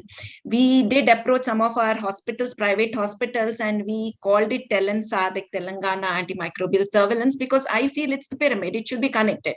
So a local networking of antimicrobial surveillance, and we did find that many of the corporate hospitals had similar antibiograms. So one patient goes to the other hospital, we know what is the empiric therapy which they need to start. And then subsequently maybe to the national policy. So I am in favor of it. It might take some time, like the Chennai Declaration, the Jaipur declarations and all. But I think we are looking at a roadmap. So once we follow that, it will definitely have something to in maybe preventing or at least stopping this improper use of antimicrobials and awareness about it. And we'll be doing something about it. Madam, there is a question you have actually dealt regarding the different biomarkers like PCT and other microbiological tests. So there is a question from the participant saying that, how do you make use of this along with the blood cultures in case of NICU to escalate or de-escalate? Because that's a neonatal setup. See, as per my experience, because we don't have a neonatal setup with us, so I have a very limited experience regarding that. But yes, I have seen studies where they have shown that the procalcitonin is a very good marker for detection of early sepsis in cases, and blood culture comes subsequently positive later. But of course, as you know, before 7 days in a neonatal, the procalcitonin doesn't have a significance. So those things needs to be looked into. But as I said, the latest sepsis guideline says a week recommendation for the PCT. I'm sure Dr. Shashikiran will be agreeing with me. But in our personal experience, we have been using PCT, and recently also I was just discussing with my intensivists. They do a serial PCTs, and if there is no reduction in the 80% from the peak value after 4 days, they start looking at either escalation or looking at any other infective process if it's going on. And if there is a fall, I have seen there is a de-escalation, of course, along with the clinical. I again insisting that clinical evaluation is very, very important. Whatever lab diagnostics we talk about, clinical evaluation, because you're treating a patient, you're not treating a report. So it's important that has to be taken into account. So that has been my experience with the Procal, but neonatal specific, I don't have a personal experience. in our experience, in our setup, we are having an entire, a ladies' hospital, a government hospital to which we are attached. So we're doing a small study with the neonatal sepsis. So in that, we are actually looking into CRP, PCT, and CD4 also, as you had mentioned in the bioscore. So we are looking into it, and we have some positive note on the CD4, 64, CD64, and also association with CRP. But what we also found was the maternal history made a lot of difference. Taking the maternal history made a lot of difference. The last 10 to 15 days of the pregnancy, the antenatal care and the maternal history makes a lot of difference to at least, have a fair idea to start an empirical treatment. Once the baby is admitted to the NICU, because it's small or for meconium or anything, and post 3 to 4 days, if the child develops any kind of infection in the NICU, most of the time we find that it is the NICU flora which is giving rise to the infections, not the maternal factors or anything else. So these are the few things which we have observed in our study regarding this particular question, which I would like to elaborate. Dr. Sashikiran, whenever you see our microbiology reports, you see SR, and now we have progressed to give you something called numbers like MIC, that's minimum inhibitory concentration. There are some people asking us for therapeutic index numbers. Sir, how confusing is our report to you? Yeah, I prefer a microbiology report to be as simple as possible so that there is no confusion. That's the first point. Second is regarding the MIC. Most clinicians, who I have interacted with, have sometimes misconceptions regarding how to interpret the MIC itself, where the comparison between different antibiotics and their MICs is not appropriate. We have to look at only the MIC of that particular antibiotic only. But keeping that aside, now when it comes to therapeutic index, I feel it is required only for some antibiotics that have a low therapeutic index or a narrow therapeutic index, just like aminoglycosides, vancomycin, flucytosine. So when we are dealing with these antimicrobials, that is when therapeutic index comes into picture, may be useful clinically. But then as long as, the trough levels and the other levels, blood levels can be measured for them in the same hospital's biochemistry laboratory, that will be even more useful. But without that, it will be again using a clinical sense just to adjust the dose. I think we will be probably more comfortable looking at dose adjustment based on the renal function of the patient or the hepatic function of the patient and other parameters, weight, rather than looking at only therapeutic index. But it's a welcome move to add it for antibiotics and antimicrobials, which have a narrow therapeutic index. That is definitely a good point for us to consider. That therapeutic index becomes one of the points when you are treating the patient, when you take the patient as a whole. Then I would like to ask Dr. Rajeshri, what are the key performance indicators you would like to monitor to judge if your program is implemented properly in the hospital? Yeah, so one of the important things we actually started out with matrices, we took upon ourselves to measure, and which gave us a very good idea about how to go about measuring the success of a program was whether people were sending cultures before initiating antibiotics or not. That was a very good indicator, actually. We started off from there because that in turn was helping us with deciding the de-escalation. The DDD per 1,000 inpatient days was an important indicator or a matrix we were tracking. Then duration of therapy, of course, whether people were stopping the antibiotics on time as and when they were supposed to, that was another one. The total antibiotic consumption data. We also looked at restricted antibiotics and whether the consumption over a period of time, we always tend to compare it for 3 months when we make the presentation. So we look upon it month on month to look at the trend, prescription trend. Then we also look at whether we have documented the indication for starting off an antibiotic. Many centers have started these EMRs where we have auto-populated or fixed indications for certain antibiotics, and in case you need to overcome that, you need an authorization. So Another thing we were tracking is we required pre-authorization for certain antibiotics. So we are tracking that also. And that metrics helped us to identify whether how many people were contemplating using this. We went ahead and analyzed in which settings were the people contemplating using this antibiotic. And ultimately, we also linked it to whether how many were ultimately used.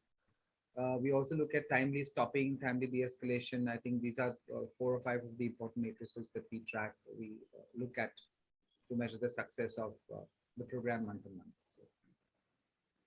We are discussing a lot about these different, programs for inpatients.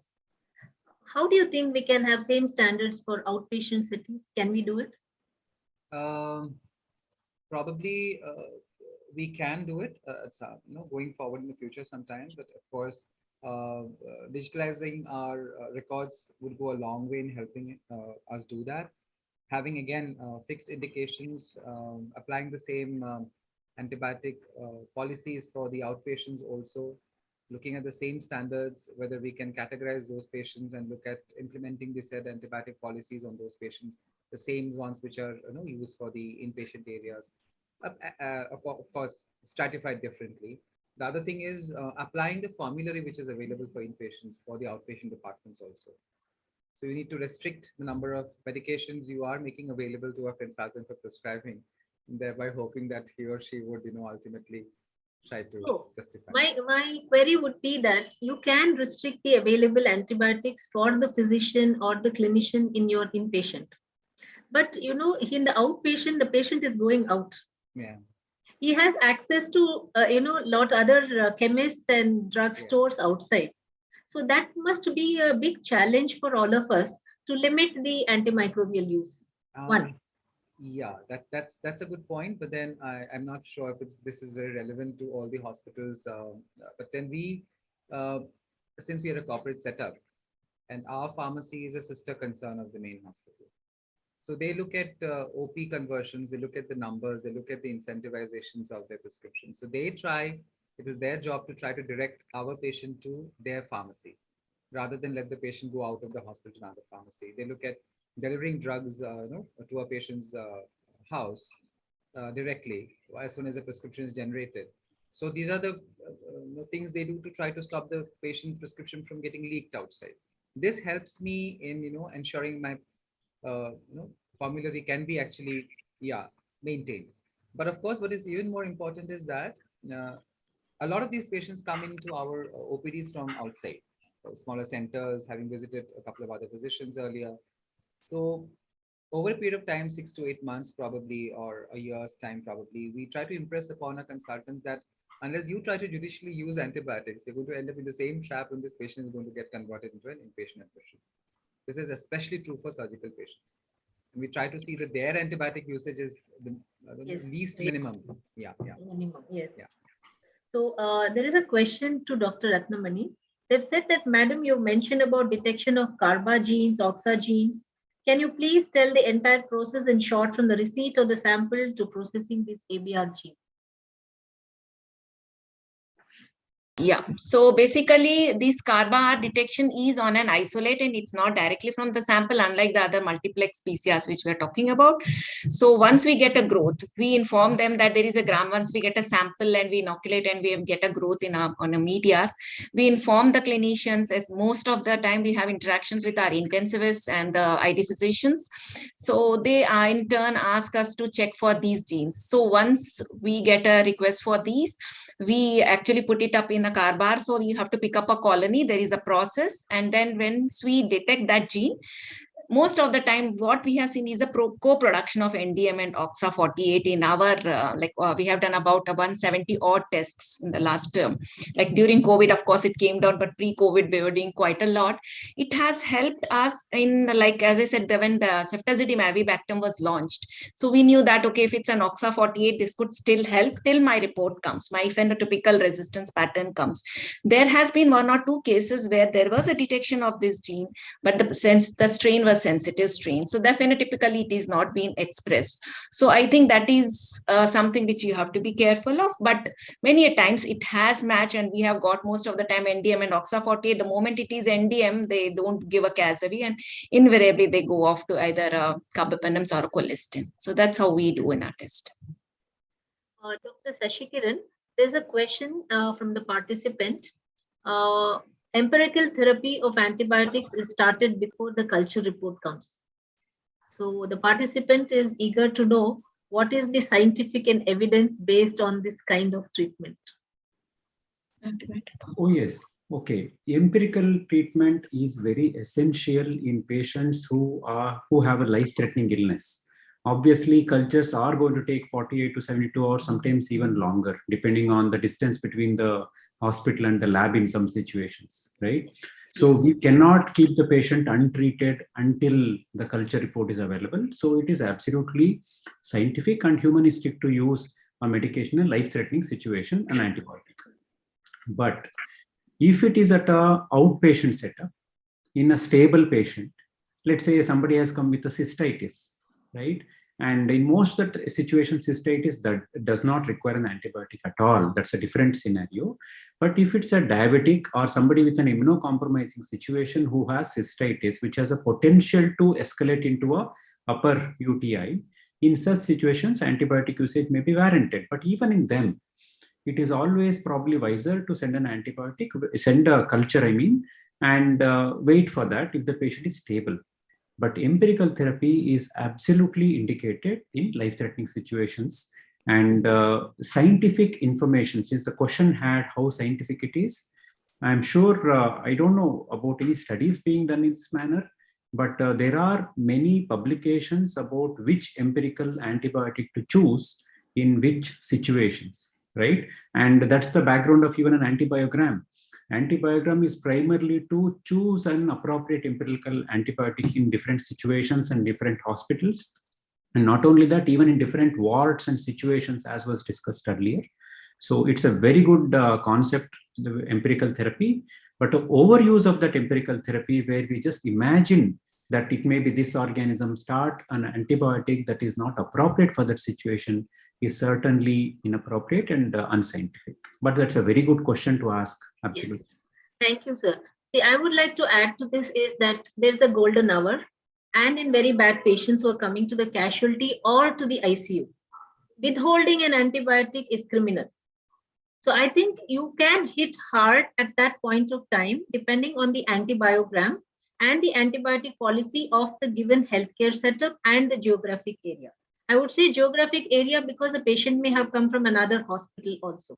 So then we start with the higher antibiotics. But before that, we can send for a culture and start the higher antibiotic. The important point here would be, once the culture report comes, it would be good to de-escalate. Yes. I think with that particular note, if we go on, empirical treatment is required and will be, and when it is scientifically based on an antibiogram and antibiotic policy of a given area, it should definitely work in favor of the clinician and the patient for a better patient outcome. So that is one question.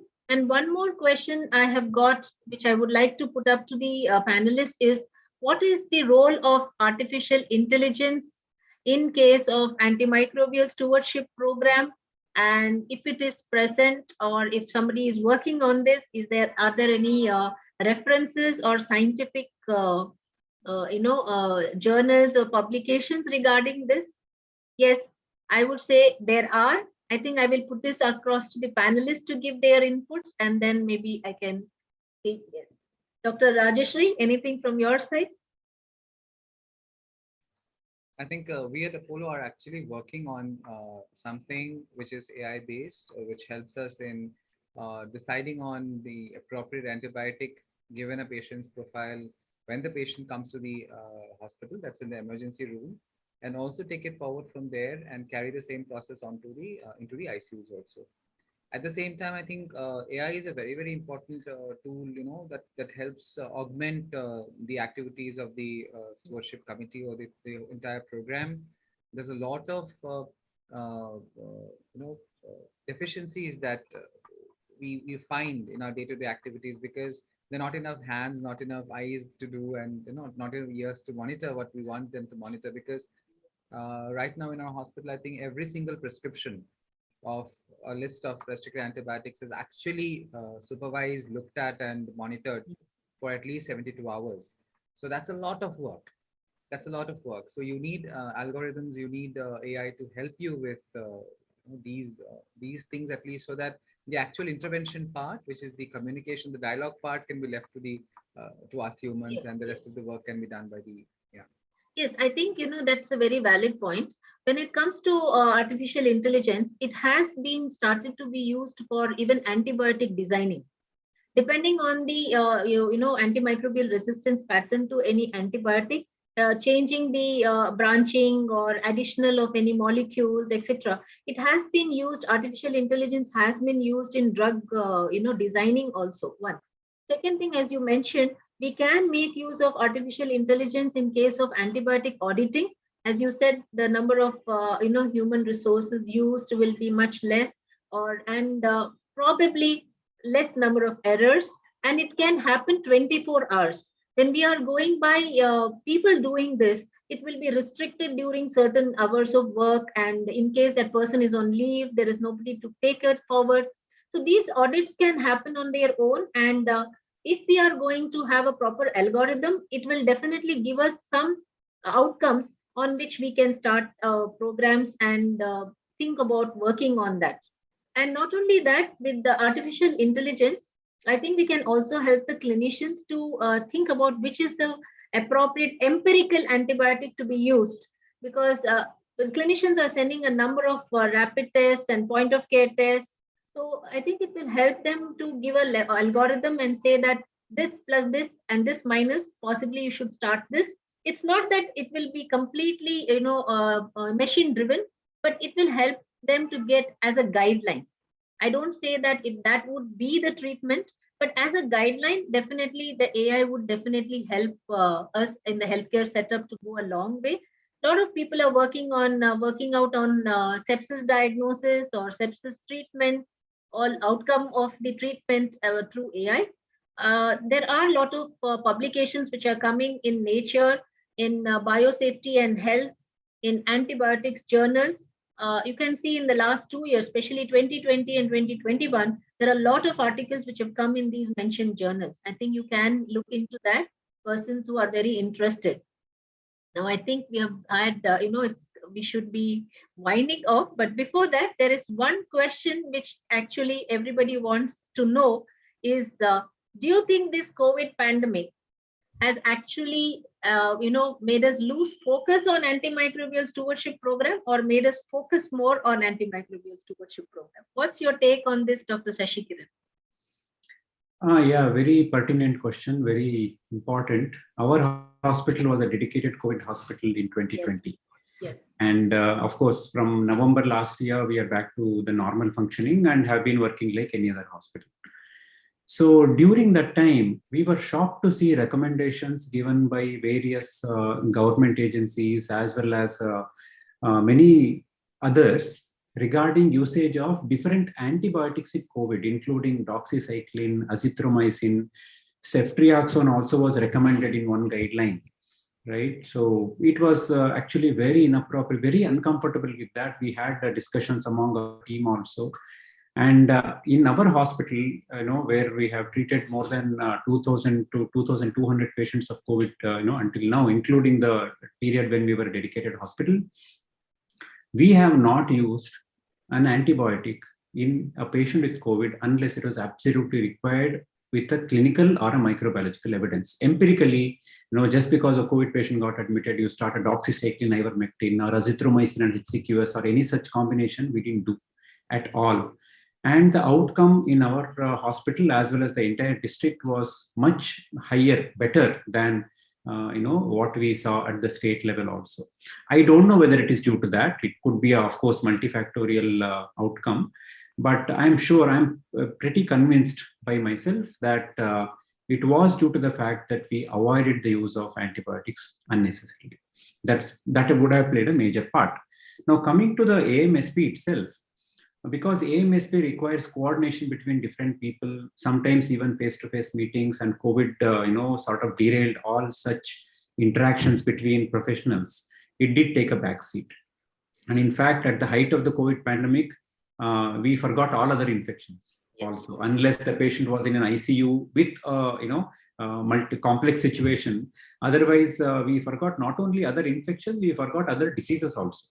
Right. So in such a situation, definitely AMSP did take a backseat. But this, the month of November, especially this year, has been a wake-up call because of the various activities as a part of the Antibiotic Awareness Week. I'm sure this also being related to that will bring it back into the focus with a bang and make us focus on, again, proper appropriate utilization of antibiotics in every patient. Thank you, sir. Dr. Ratnamani, did you see more resistant organisms or sensitive organisms in this pandemic? Yeah, so during the first wave, we didn't see much of our resistant organisms, though occasionally I used to see some of these Stenotropomonas creeping up. Yes. And I was talking to the intensive, those who are in the COVID ward, to those intensivists, saying that I'm seeing Stenotropomonas because, this was a new disease and we were all wearing PPE at some sort of an infection control breach must have happened there. And, it is ultimately saving our lives and saving the life of the patient. So this became, I won't say lost of focus like you're saying, but maybe a backseat. That AMS went into a backseat. So we did see in the first wave, we didn't see much, but in the second wave, we did see a lot of MDRs, especially Klebsiella and even rare organisms like, of course, Stenotropobarcoholderia also, and Chrysobacterium. We did see a lot of Chrysobacterium guam and Indologenes. So we did see those organisms which are carbapenem resistant or colistin resistant. So I think at some stage, and many of these people were already on steroids and admitted in the hospital, and they started developing MDR pathogens. There was a lot of use of different high-end antibiotics. Yes. And yes, for us also from September, we are slowly hopping back, September, October. So again, now we have come back to our thrust on this. So it was there, taken a back seat. We had not prioritized it. Now again, we have brought it in front. I think that's what I am sure Dr. Dev also will agree with me for that. Dr. Dev, I think most of the finances were going towards PPE than Antimicrobial Stewardship Program. As an administrator, what do you say about this? Absolutely true. We were hit so suddenly, and I think everybody pushed the panic button. So as hospitals where we did not really face a pandemic situation, I have done it in my 15 odd years here at the Polo. So we were faced with a situation where we didn't know what to do and where to go. We were finding our bearings at the same time. We had to divert our resources to COVID entirely. We were thinking of how to protect our healthcare workers at that point of time without taxing the patients with 5 changes of PPE every day. So it was a very hard time for all these institutes, I'm sure, as Dr. Sashikran also said. I found it very interesting that they managed to actually avoid antibiotic usage in a lot of their patients. But as Dr. Ratna said, in the second wave, we had a lot of patients with such severe disease, and everybody was panicking even then, because the severity was so bad at that point of time, and the whole country was gasping for oxygen. So they were considering opportunistic infections, there were secondary bacterial infections. So we had people use everything, all the resources available when it was fighting COVID. So we really did focus on AMSP a lot at that point of time. But yes, we are slowly pulling our stocks back up and coming back to what we were. Probably we have improved upon it a little bit going forward. Thank you. I think, yes, the COVID pandemic did make us lose a little bit of focus, and it took a backseat, because what happened was many of our surveillance programs we were not able to conduct our surveillance programs because the people who were observing would not be allowed into these COVID areas. There was restriction of movement in the hospitals, and there was restriction of, or we were rather working in teams. So we had to break down those people who were working, who were specialized to working in certain things. We had to rearrange everybody because we wanted a lot of human resource. So because of these small things, we had to, the Antimicrobial Stewardship Program took a backseat during this pandemic. but I think we are learning to live with this new normal, and we are also bringing our antimicrobial stewardship program in the fall. So that's a very nice note. So fulfilling the promise of the advanced diagnostics and antimicrobial stewardship programs requires a seamless partnership between the laboratories, infectious disease clinicians, and the management or authorities. This will ensure that the appropriate tests are ordered on time and the diagnostic information is translated into appropriate management in real time for a better patient outcome. So I thank all the resource persons today for sharing their opinions and their experiences. Thanks for enriching this particular topic. WHO celebrates the World Antimicrobial Awareness Week every year between November 18th to 24th. The theme of the year for 2021 was Spread Awareness, Stop Resistance. So there are a lot of webinars and small scientific programs which have been going or which were conducted between November 18th to 24th.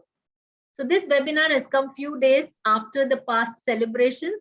I thank Biomurix for this innovative webinar of bringing a clinician, a microbiologist, and an administrative view together on one panel or a platform. So it was wonderful interacting with the resource persons and the participants. I think we should end today's webinar. I thank each one of you for participating in this webinar. Thank you, each one.